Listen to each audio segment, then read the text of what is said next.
Conheça o consultório do Dr. Gustavo Belosi, seu especialista em cirurgia bucomaxilofacial. Aqui você encontra soluções para traumas da face, reconstruções ósseas, cirurgias ortognáticas, implantes dentários, disfunção temporomandibular, extração de sisos e muito mais. Venha nos fazer uma visita. A Irmandade do Hospital de Nossa Senhora das Dores, em Ponte Nova, tem 150 anos de história. Entre as especialidades em que somos referência para a região está a oncologia. Oferecemos o tratamento completo contra o câncer, com consultas, exames, cirurgias, quimioterapia e radioterapia. Irmandade do Hospital de Nossa Senhora das Dores. Nossa missão é cuidar de você.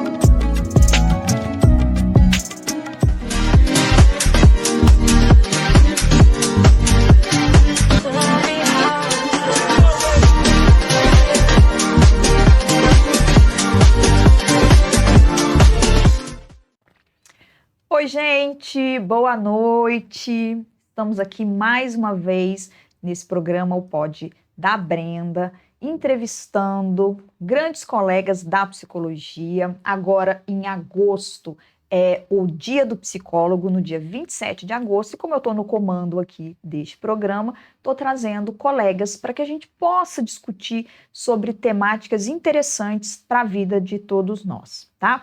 Hoje quem está comigo aqui no último programa, né, Rafa, para fechar com chave de ouro aí, Rafaela Duarte. Rafa, obrigada. Vou te chamar de Rafa. Tá? Obrigada por você ter aceito o convite. Fico muito feliz de ter você aqui para esse bate-papo com a gente. Obrigada pelo convite, eu que agradeço. É um prazer estar aqui com vocês, discutir um pouquinho sobre a temática, né? Vai ser muito importante as pessoas entenderem um pouquinho. E a gente vai falar hoje aqui no programa, então, sobre o impacto das redes sociais na aprendizagem de crianças e adolescentes. Importantíssimo a gente falar sobre isso. E é um tema bem atual, né? Porque, principalmente no consultório, sempre aparece demanda de crianças e adolescentes com muito tempo em tela, redes sociais. E o que isso ocasiona no aprendizado das crianças e dos adolescentes também, né? E vamos falar um pouquinho também sobre o quanto que isso influencia na socialização deles, Sim, né? no desenvolvimento da linguagem, né? Nas relações. Isso. Legal.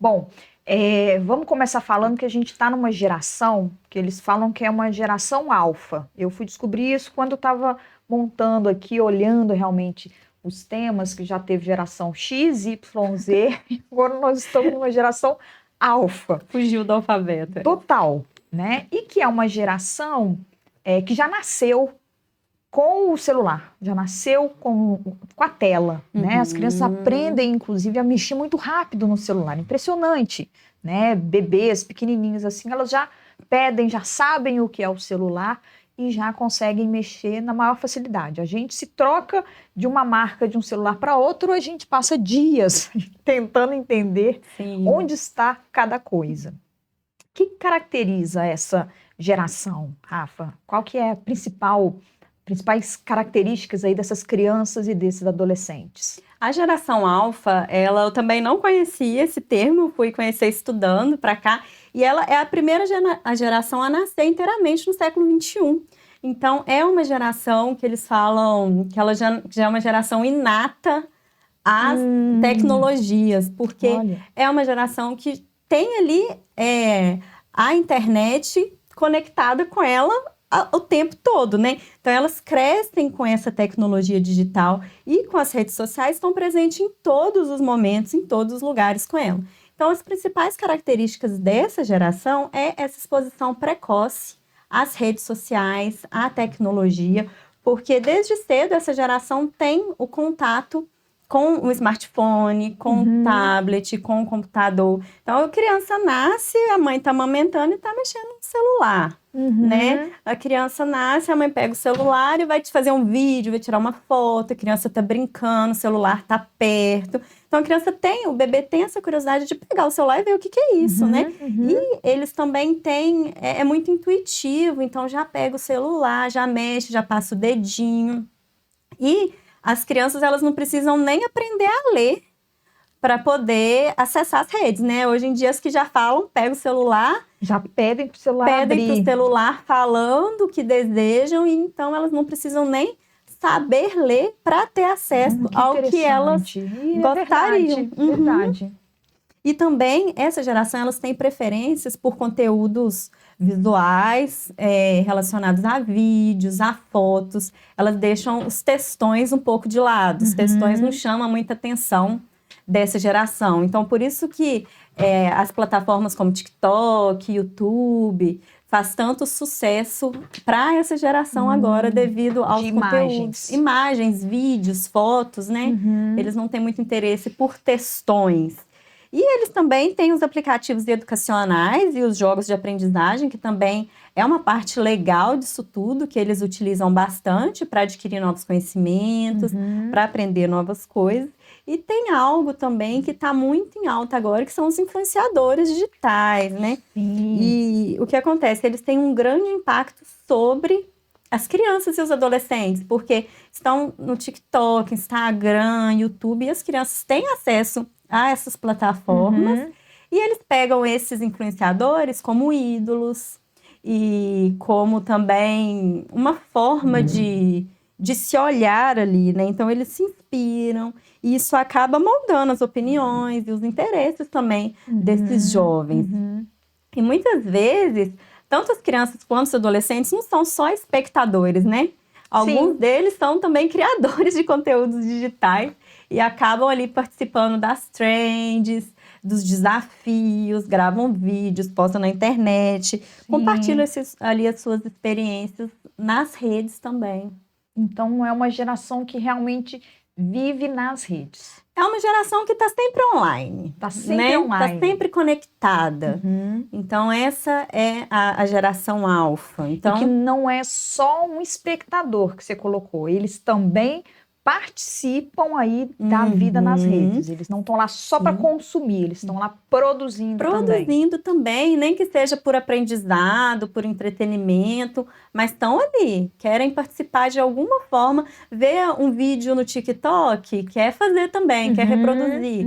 Os que têm acesso, às vezes postam, vai depender aí de como os pais manejam isso tudo, né?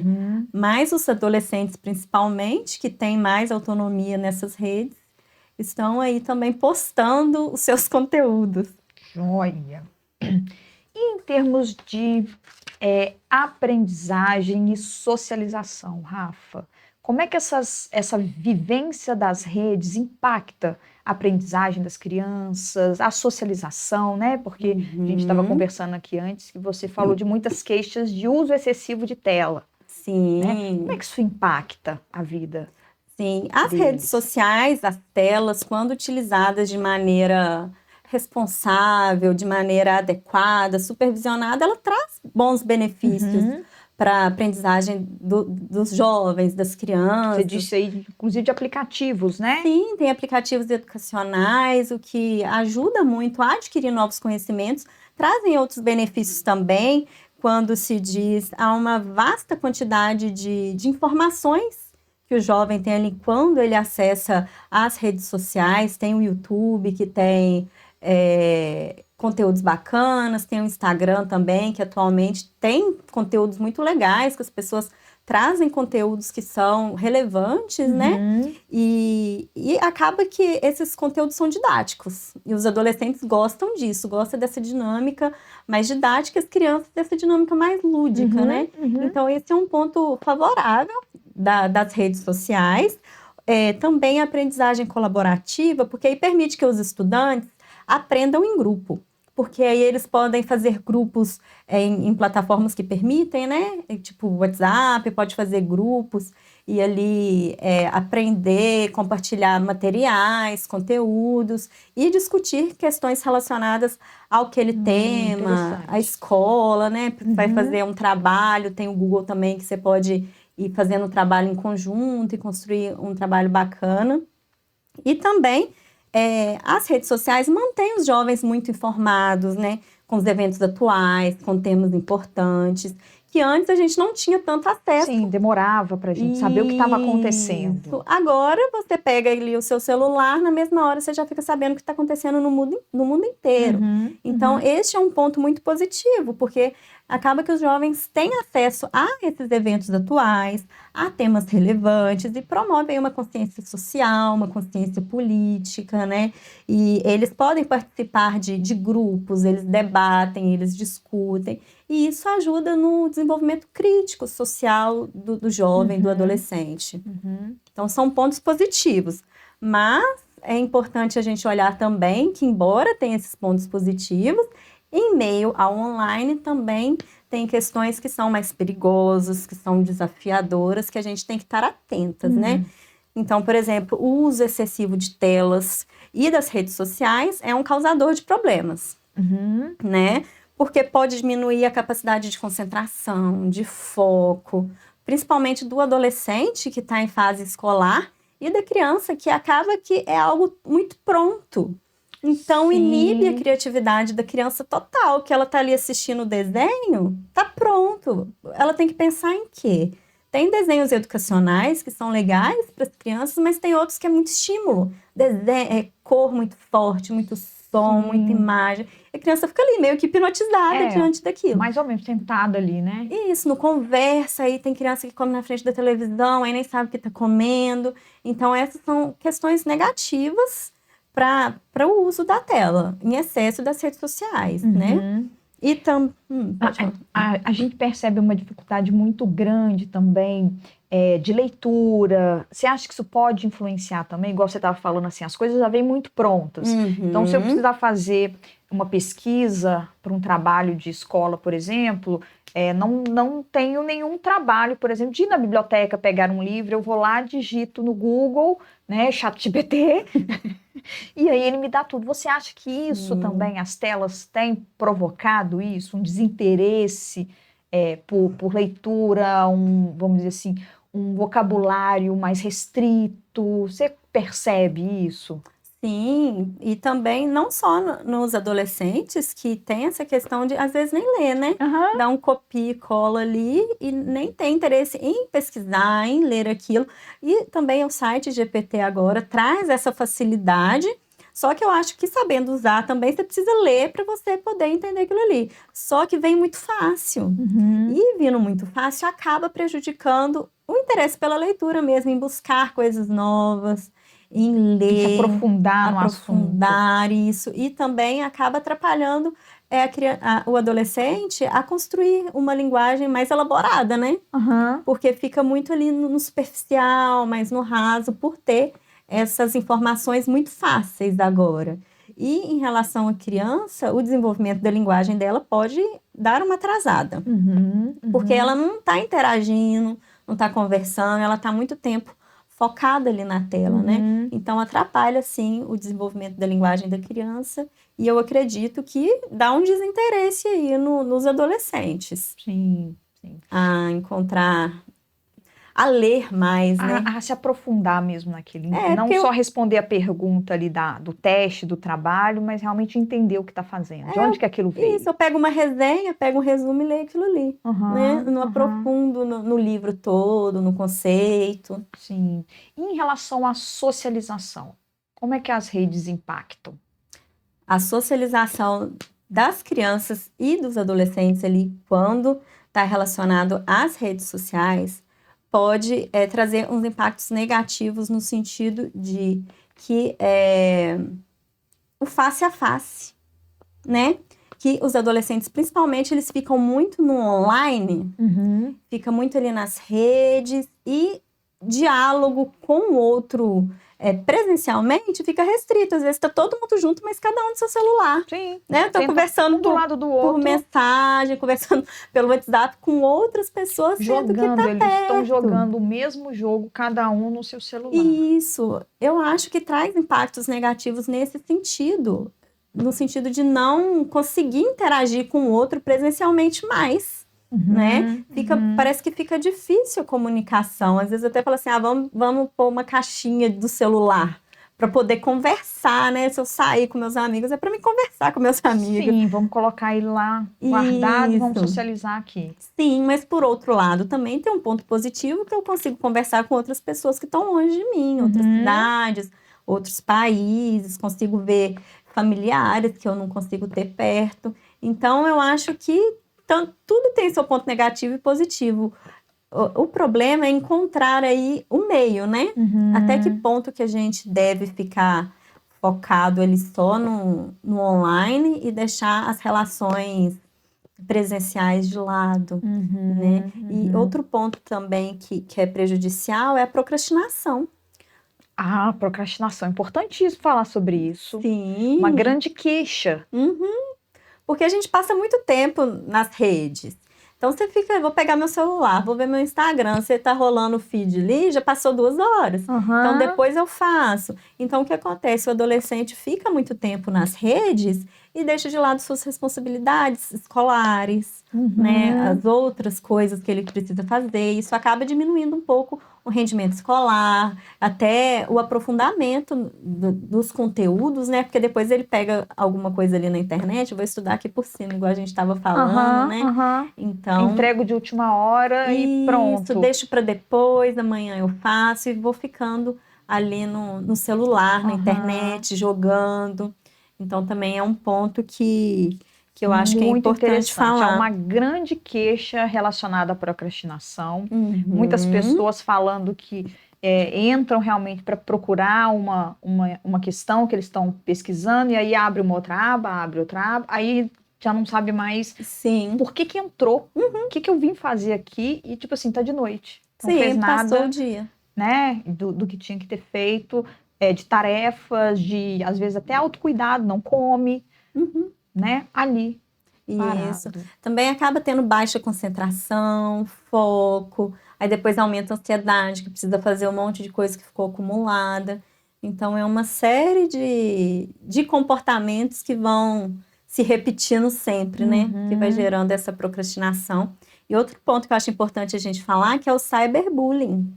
Cyberbullying. Né? Que é bem importante a gente falar sobre esse tema, que tem pessoas que não sabem o que é, né? Nem sabem que está passando por isso, que está acontecendo com eles, que é um bullying, que é basicamente a extensão de um bullying do espaço físico para o espaço virtual, né? Então, é quando o outro humilha, faz colocações que não são legais, difamações, agressões, né? Então, isso tudo acontece no cyberbullying e foi feita uma pesquisa global e o Brasil é o segundo colocado. Que vergonha. Sim, no ranking de cyberbullying. E a nossa geração agora, a nossa não, né? A geração atual. A nossa, não a sei geração se a gente está no alfa, X, o Y ou Z. Sim. Está muito propensa a passar por essa prática do cyberbullying, né? Tanto de fazer quanto de receber. Porque na internet a gente escreve o que quer, ouve o que quer, fala o que quer. Os limites se diluem, né? Isso. A pessoa não está aqui na minha frente, então eu posso falar o que eu quiser, sem medir palavras, sem ter qualquer cuidado, e ficou por isso mesmo. Mas atinge o outro como se você estivesse falando cara a cara com ele. E traz consequências gravíssimas para quem está recebendo o bullying, né? Porque aí a pessoa pode se sentir invalidada, com vergonha, sozinha. E isso pode gerar depressão, ansiedade, uma série de coisas. Sim, olha que interessante, né? Então, coisas que aconteciam no mundo real já foram migrando também para problemas no mundo virtual. Sim, são os haters, né? Ele fala, recebi hater. Ah, sim, né? E às vezes, como você disse, né? Às vezes a pessoa nem sabe que está sofrendo um cyberbullying, mas está falando dos haters. O hater vem para a pessoa, para o adolescente, mas ele não sabe que embutido nisso tem aí um bullying, Sim. tem um maltratamento. Que interessante. E vem o cancelamento daí também, né? Uhum. Então, hoje em dia, tudo tô cancelada, vou cancelar fulano. Então, vem também desse cyberbullying. Tô fazendo bullying, tô difamando, tô humilhando o outro e ninguém tá vendo. Que legal, muito importante. Rafa, vamos fazer uma pausa aqui para os nossos comerciais e a gente volta falando um pouco mais sobre a aprendizagem, a socialização de crianças e adolescentes junto com as redes sociais.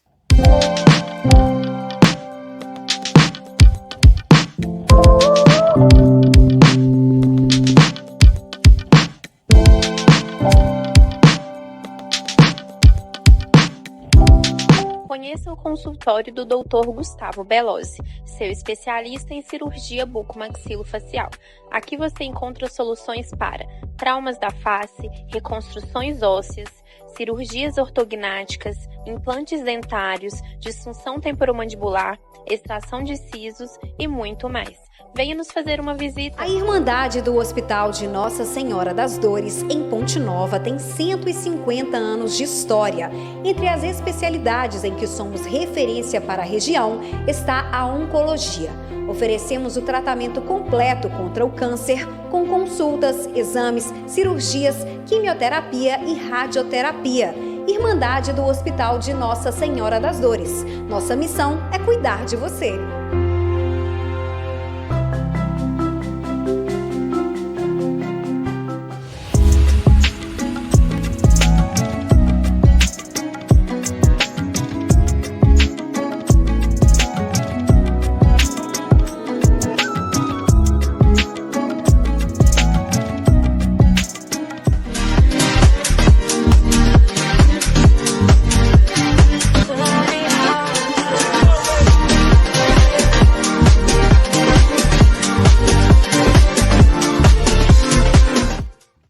Voltamos! Mais uma vez, agradeço a Rafa por ter topado estar aqui hoje. Rafa, obrigada de novo, tá? E a gente está batendo um papo muito importante aqui sobre o impacto das redes sociais, das tecnologias no aprendizado e na socialização de crianças e adolescentes, né? No último bloco, a gente falou aí sobre o cyberbullying, que é um problema do mundo real, que já foi migrando aí para o mundo virtual, né? E que hoje a gente sabe que existem processos, essas pessoas chegam até os nossos consultórios também com essa queixa, né, Rafa? E você disse aí dos haters, que às vezes a criança e o adolescente, principalmente o adolescente, ele não tem noção de que isso seja um maltratamento, né? As consequências que isso tem, por exemplo, na autoestima, mas ele consegue reconhecer que são haters, né? E como é importante esclarecer isso, então, né? E aí me fala uma coisa, em termos de criança, com que idade a criança pode ter acesso à rede social, a um celular, a um computador? Em relação à rede social, a maioria das plataformas, Facebook, Instagram, TikTok, eles exigem que tenha no mínimo 13 anos para poder criar uma conta. Isso está relacionado com uma diretriz que está alinhada à Lei de Proteção de Privacidade Online das Crianças, que é a COPPA, lá nos Estados Unidos, que tem como intuito mesmo proteger a criança, proteger a privacidade, a segurança dela. E é importante que os pais também estejam atentos e avaliem a maturidade emocional do seu filho. Né? Porque tem crianças que, na verdade, 13 anos já é pré-adolescente, que estão preparados para ter acesso às redes com 13 anos, e tem outros que têm que esperar mais um pouquinho, amadurecer um pouquinho mais, ter um pouquinho mais de maldade, de tino, de discernimento necessário para estar ali nas redes. Nessa questão aí que você está falando, né, de um pouco mais de maturidade, e de realmente um pouco de maldade, né? Crianças e adolescentes, a gente sabe que são mais suscetíveis até mesmo a caírem em alguns golpes, né?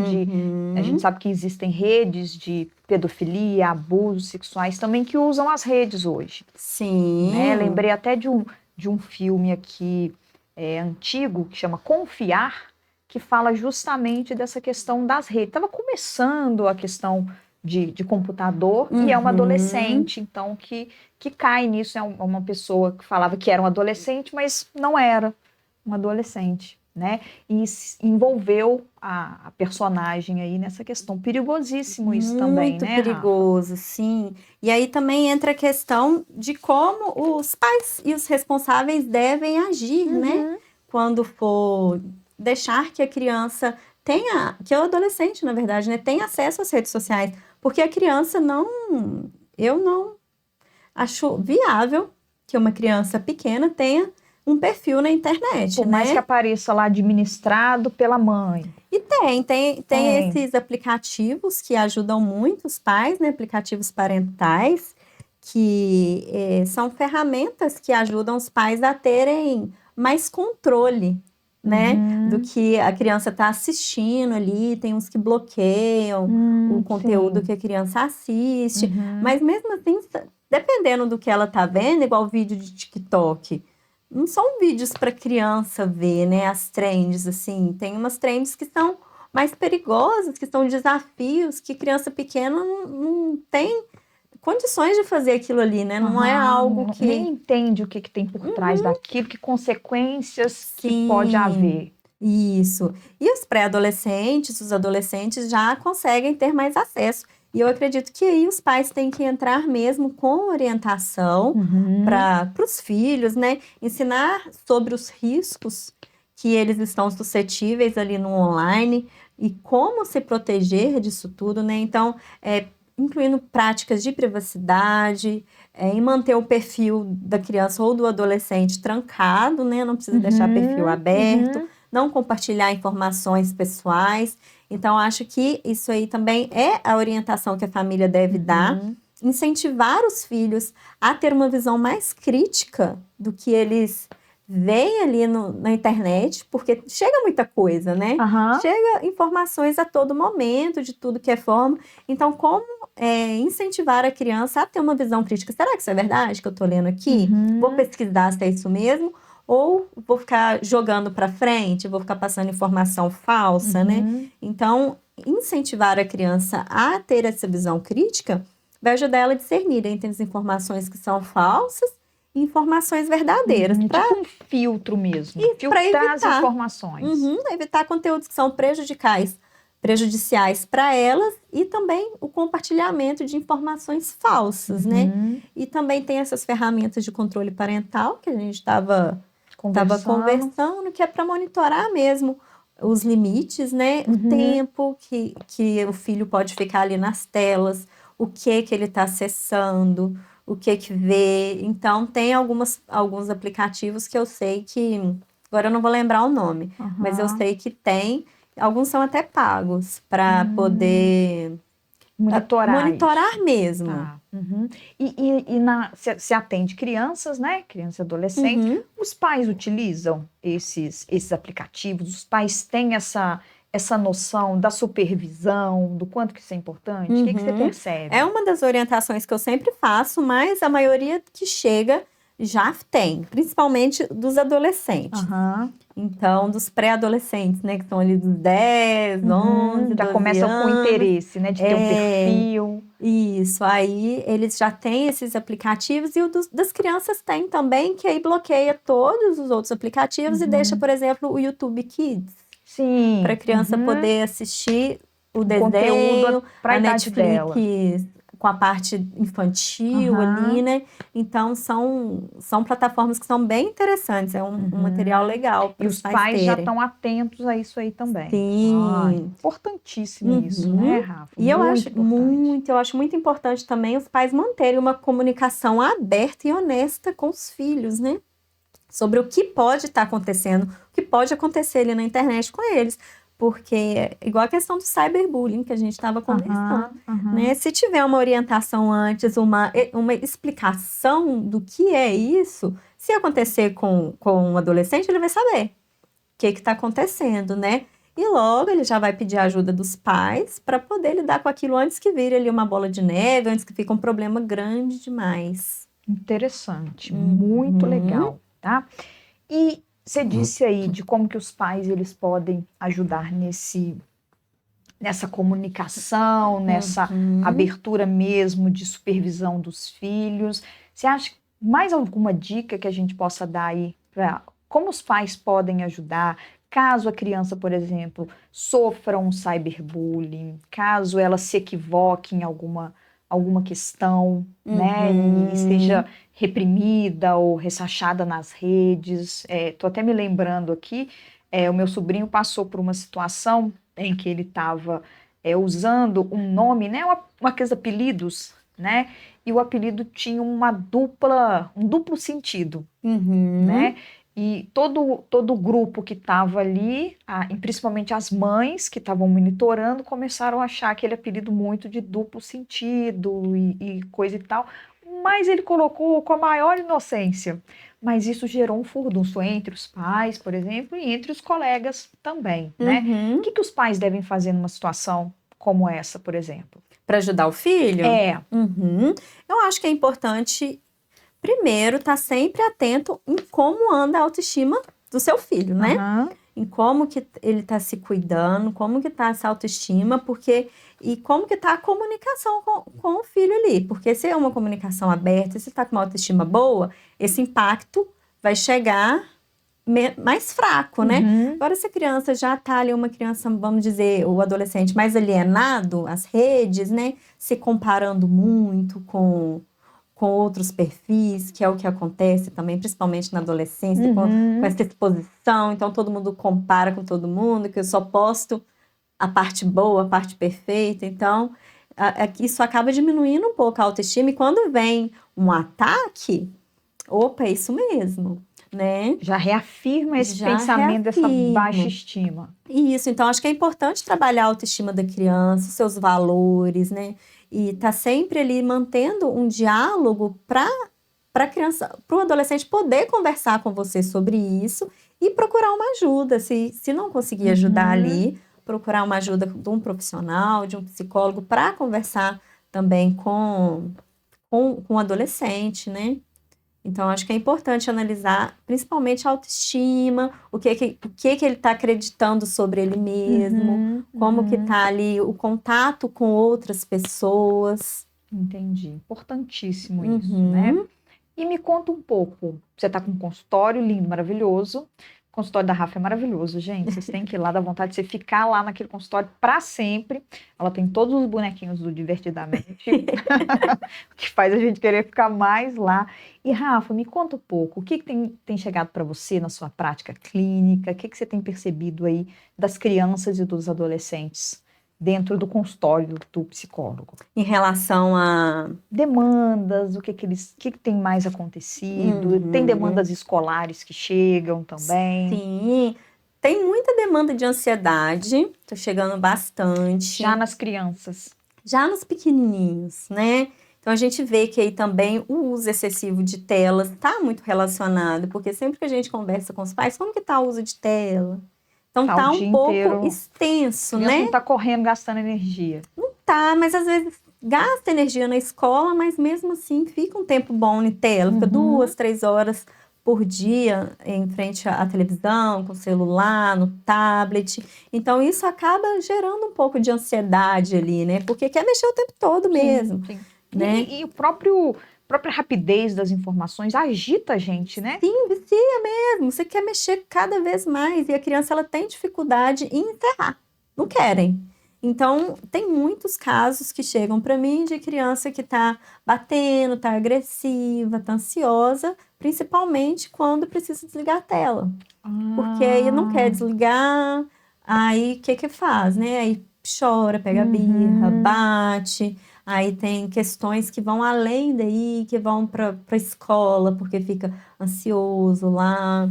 Então, tem chegado bastante demanda nesse sentido também. TDAH, tem bastante demanda de TDAH, também. Comportamental, tanto na escola quanto em casa, com os irmãos. Dessas questões de estarem muito reativos, assim? Muito reativos. Principalmente quando são contrariadas, no sentido, hora de desligar o desenho. Não quero desligar, né? Então, são questões importantes que a gente tem que estar sempre atento. Por isso que eu sempre falo com os pais. Vamos fazer um combinado antes de ligar a televisão, estipular um tempo que tem que ter regras, tem que ter limites claros quando se diz telas. Tanto redes sociais, televisão, desenho, tudo. Tem que ter um tempo ali que tanto a criança quanto o adolescente pode ficar na rede. Não fica o dia inteiro mesmo mexendo na tela. Então, estipula com a criança, faz um combinado, quanto tempo vai ficar na tela? 1 hora. Avisa 5 minutos antes de desligar também, que não vai desligar enquanto a criança está assistindo, que aí vai gerar uma reatividade maior ainda. Sim. Porque não avisou, desliguei. Não tem essas regras tão claras assim. Isso, é preciso ter regras e combinados bem estabelecidos, bem claros, para dar uma diminuída aí nessas queixas, né? Então, muitas coisas aí do uso de telas, do exagero, né, do estar muito nas redes, está afetando tanto a família quanto a escola também. Sim, porque principalmente aí vem os adolescentes. Muitos dos adolescentes que eu atendo, a queixa é ficar até tarde no celular. E aí não tem energia no outro dia para ir para a escola, ou chega lá com sono, aí dorme durante as aulas, desatenção, aí diminui o rendimento escolar. Então, excesso de tela antes de dormir também não é legal, né? A gente tem que fazer a higiene do sono. Então, eu sempre oriento os pais a 2 horas antes do sono desligar a televisão, desligar o celular e fazer outras coisas, né? Mais relaxantes, ler um livro, jogar um jogo mais tranquilo com a criança, para ir avisando para o nosso corpo que está na hora de descansar. Porque senão, imagina, você está no televisão, celular, seu cérebro entende que o quê? Não está na hora de dormir, é muito estímulo. Sim. Aí demora mesmo. Que papo bacana, Rafa. Muito esclarecedor. Acho que é importante a gente ter essa visão das telas hoje para as crianças, para os adolescentes, para a gente também. Né? Nós somos de outra geração, mas a gente teve que se inserir aí no mundo tecnológico também. Não tem jeito, né? Mas principalmente como essa nova geração tem lidado com as redes, né? Tanto para socializar, quanto também para produzir e reproduzir muitos comportamentos aí. Sim, com certeza. Né? Rafa, te agradeço muitíssimo pelo aceite do convite. Fiquei muito feliz de você estar aqui, né, podendo falar um pouco aí nessa perspectiva que eu acho importantíssima, tá? Agradeço demais da conta. Já acabou? Já, rápido, tá vendo? Aqui um tempão conversando sobre eu isso. também ficaria, né? Mas a gente tem aí um tempo, né? E o nosso tempo chegou ao final. Esse é o último programa, gente. E agradeço demais aí todo mundo que nos assistiu ao longo dessa semana aí, tá? E obrigada também a Brenda pela oportunidade de eu estar aqui comandando um pouco esse programa também, na ausência dela aqui, tá? Ó, um beijo para todos, beijo, Brenda, obrigada. Tchau, tchau. Tchau.